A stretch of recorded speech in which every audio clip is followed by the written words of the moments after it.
Effortless physics. My name is Monika Agarwal और हम कर रहे हैं नीट 2021 के लिए बीट्स के मोस्ट इम्पॉर्टेंट क्वेश्चन। ये जितने भी क्वेश्चन मैं आपको करा रही हूँ उसमें से एक क्वेश्चन अगर बीट का आया तो उसी में से आएगा।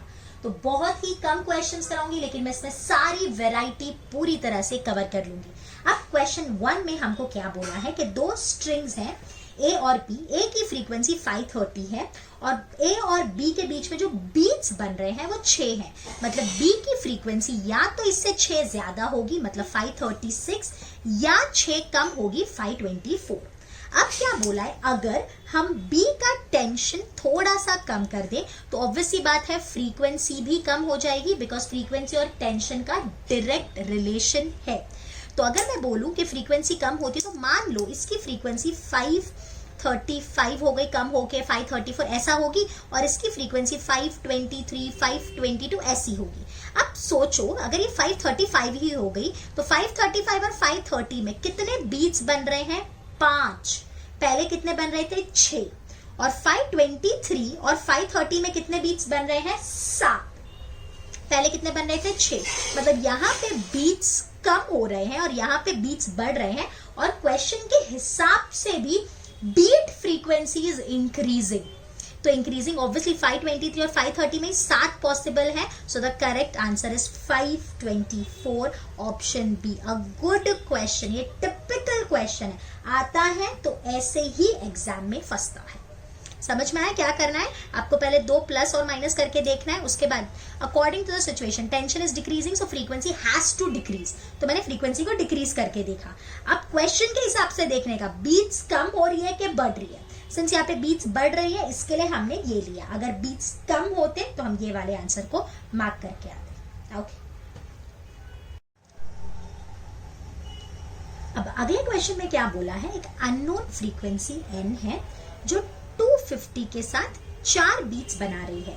मतलब ये जो n है इसकी वैल्यू हमारे हिसाब से 254 होनी चाहिए या तो फिर 246 होनी चाहिए। अब क्या बोला, इसका जो सेकेंड हार्मोनिक है मतलब जो 2n है वो 513 के साथ 5 बीट्स बना रहा है। तो यानी 513 माइनस 5 अगर हम करेंगे तो वो हो जाता है 508 एंड 5 and 3 प्लस 5 हम करेंगे तो वो हो जाता है 518। ठीक है बेटा, अभी 508 इज 2n। अगर सपोज हम मान लेते हैं हमको अननोन फ्रीक्वेंसी n निकालना है ना बेटा, तो 2n के 2 ऑप्शन आ रहे हैं 508 518 और n के 2 आ रहे हैं 254 और 246। तो किसका डबल करने पे ये आएगा। तो अगर आप ध्यान से देखोगे अगर इसकी 254 होगी तो डबल करने से 508 बिल्कुल आता है। So the correct answer has to be 254, that is option C. Again a good question. ये वाले क्वेश्चन में भी बच्चे गड़बड़ करके आते हैं बेटा, चेक कर सकते हो ना। सपोज 254 है तो डबल करेंगे तो ये बिल्कुल मैच हो रहा है। अगर 246 है तो डबल करने से दोनों में से कोई भी एक आंसर आ रहा है क्या? नहीं आ रहा है ना, तो यही करेक्ट आंसर होगा। समझ में आ गया? ओके, अब अगले क्वेश्चन में हमको क्या बोला है, 2 वायर्स हैं, दोनों की टेंशन सेम है, फंडामेंटल फ्रीक्वेंसी सेम है 600। अगर हम किसी एक की टेंशन को कुछ फ्रैक्शन से बढ़ा दें तो दोनों के बीच में 6 बीट्स बनने लग जाते हैं। तो हमको पूछा है what would be the fractional increase in the tension. तो बेटा न्यू का फॉर्मूला पता है 1/2L √ t/μ। So nu is directly proportional to √t, so nu square is directly proportional to t। तो मैं यहाँ पे यूज कर रही हूँ बेटा यूनिट्स एंड डायमेंशन का concept, delta t/t is 2 delta न्यू/μ। ठीक है, अब बेटा delta t/t, this is the fractional change in tension is equals to 2 delta nu is nothing but 6 divided by 600. तो ये 1/100 हो गया, this will give me 0.02. So the fractional change in the tension will be equals to 0.02, that is the option B. Question बिल्कुल first question की तरह है। यहाँ पे क्या बोला है, एक ट्यूनिंग फोक है जिसकी फ्रीक्वेंसी 512 है, वो 4 बीट्स बना रहा है विद अ स्ट्रिंग। यानी एक स्ट्रिंग है, वो स्ट्रिंग के साथ 4 बीट्स बना रहा है। मतलब ये जो स्ट्रिंग है उसकी 2 पॉसिबिलिटी होगी, या तो उसकी फ्रीक्वेंसी 516 होगी या उसकी फ्रीक्वेंसी 508 रही होगी। अब क्या बोला है, the beat frequency decreases to 2 when the tension in the piano string is slightly increase. मतलब अगर हम टेंशन बढ़ाएंगे तो फ्रीक्वेंसी बढ़ेगी, मतलब इसकी शायद 5 517 या 518 ऐसी हो जानी चाहिए, और इसकी 509 या 510 ऐसी हो जानी चाहिए। अब इन दोनों को कंपेयर करो, यहाँ बीट्स बढ़ रहे हैं कि कम हो रहे हैं? 5 and 2, 5 and 6 में पहले कितने बीट्स थे? 4, और अब कितने हो रहे हैं? 5। बल्कि यहाँ क्या है, पहले 4 थे, अब 3 हो गए। And according to the question the beats are decreasing, so the correct answer is 508, that is answer D. अब अगले क्वेश्चन में हमको क्या बोला है, दो स्ट्रिंग है, दोनों की लेंथ दी है, L1 is 51.6 and L2 is 49.1। Tension दोनों में सेम है 20 न्यूटन, मास पर यूनिट लेंथ भी सेम है 1 ग्राम पर मीटर, दैट इज 10⁻³ kg पर मीटर। हमको इसमें पूछा है कितने बीट्स बनेंगे, that is the difference in the frequency. बेटा जिसकी लेंथ ज्यादा होगी उसकी फ्रीक्वेंसी कम होगी, so here N2 is greater than N1, तो इसलिए मैंने लिखा है N लिख दो, न्यू लिख दो, ν2 minus ν1 is 1/2 √T/μ 1/L2 minus 1/L1। Substitute करके आप देखोगे कि आपको आंसर आता है 7 hertz, so the correct answer is a. I agree, इसका कैलकुलेशन थोड़ा सा है, बट अगर ऐसा क्वेश्चन आ गया तो आपको थोड़ा सा टाइम तो यहाँ देना ही पड़ेगा। अब अगले क्वेश्चन में हमको दो इक्वेशन दी है y1 और y2। बच्चे यहाँ क्या करके आते हैं वो पूरा इसका देखते हैं। इसको लगता है ये लोग को 500 और ये 506 सब्ट्रैक्ट करके 6 मार्क करके आते हैं और बहुत खुश होते हैं कि हमारे आंसर राइट आ गया, कि हमको 6 बीट्स मिली है, बल्कि ये गलत है। ये ओमेगा 500 पाई है और ये ओमेगा 506 पाई है। So omega 1 is 500 pi, so that is 2 pi n1 is 500 pi, pi काट दूं तो n1 आ रहा है 250। सिमिलरली अगर मैं n2 की वैल्यू निकालूं, सो ओमेगा 2 है बेटा 506 pi, that is 2 pi n2 is 506 pi, pi काट दे तो n2 मुझे मिलेगा 253 हर्ट्ज।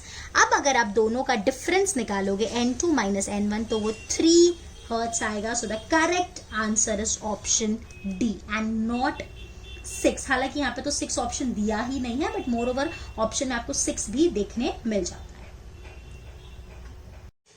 अब अगले क्वेश्चन में हमको λ1 और λ2 दिया है और वेलोसिटी दी है और बीट्स का डिफरेंस निकाले। कोई बात नहीं बेटा, n1 निकाल ले 330/5, तो हमको n1 की वैल्यू आएगी यहाँ पे 66।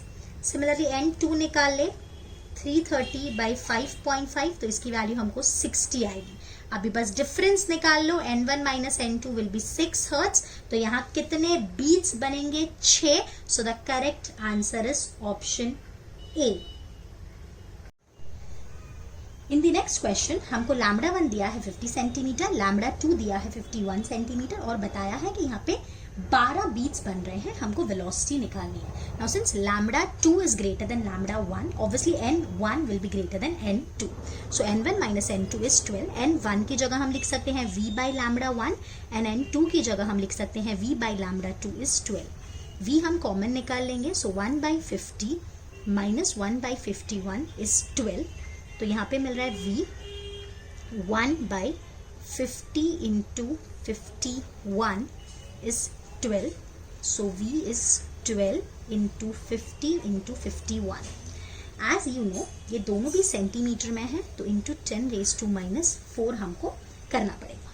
अगर अभी हम इसको मल्टीप्लाई करते हैं, so this comes out to be 306 metre पर second and the correct answer is option C. अब ये जो क्वेश्चन है ऐसा बिल्कुल क्वेश्चन हमने किया हुआ है। अब देखो बेटा 200 एक नोन फ्रीक्वेंसी है, एक अननोन फ्रीक्वेंसी न्यू है। जब इन दोनों को हम साथ में साउंड करते हैं तब हमको 5 बीट्स बनते हैं। मतलब ये जो न्यू है इसकी फ्रीक्वेंसी या तो 205 होगी या 195 होगी। अब क्या बोला है, जो 2 न्यू है और जो 420 है उन दोनों के बीच में 10 बीट्स बन रहे हैं। मतलब जो 2 न्यू है वो या तो फिर कितना होगा बेटा, 2 न्यू होगा 410 या तो फिर 430, इन दोनों में से एक होगा। अब आप देखो कि कौन सा न्यू और 2 न्यू मैच हो रहा है। अगर 205 है तो 410 बिल्कुल इसकी डबल है, 430 तो है नहीं, और 195 का तो कोई भी डबल नहीं है। So the correct answer is 205, that is option A. इस क्वेश्चन में हमको टाइम दिया है of a wave 1 is 4 second and दूसरी वेव का 3 सेकेंड। तो यहाँ से बेटा मैंने दोनों की फ्रीक्वेंसी निकाली, n1 होगा 1/4 और n2 होगा 1/3। जब दोनों को हम साथ में रिजल्टेंट वेव का टाइम पूछा है तो बेटा बीट्स निकाल लो। तो यहाँ पे हम करेंगे n2 minus n1, that is 1/3 minus 1/4, so this will give me 4 minus 3 1/12, so this is the resultant, right? This is हम बोल सकते हैं this is n। तो यहाँ पे जो resultant wave है उसकी frequency आई है, तो आपको उसका time पूछा है, so that is reciprocal of frequency, so that will be 12 second। Again a good question, a expected question, so the correct answer is option C। Now next is a theory question। तो अगर हम चाहते हैं कि beats बने तो दोनों source की फ्रीक्वेंसीज में थोड़ा सा डिफरेंस होना चाहिए। फ्रीक्वेंसी डिफरेंस है तो ऑब्वियसली फेज डिफरेंस में फर्क होगा ही होगा। एम्पलीट्यूड अगर सेम है तो ज्यादा बेटर बीट सुनाई देंगे, अगर एम्पलीट्यूड अलग है तो भी हमारा काम चल जाएगा। तो इसकी वजह से एम्पलीट्यूड का सेम होना जरूरी नहीं है, खाली फ्रीक्वेंसीज का थोड़ा सा अलग होना, थोड़ा सा स्लाइट डिफरेंट होना जरूरी है। So the correct answer is option B. तो बीट्स में इतने ही क्वेश्चंस आने के चांसेस है, जितने भी आने के चांसेस है मैंने आपको करा दिया है। अब आप इन क्वेश्चंस को वापस एक बार प्रैक्टिस करना and then you are done. अब हम जल्दी शुरू करने वाले हैं, अगले वीडियो में हम करेंगे डॉपलर इफेक्ट। तो चलिए जल्दी मिलते हैं, थैंक यू।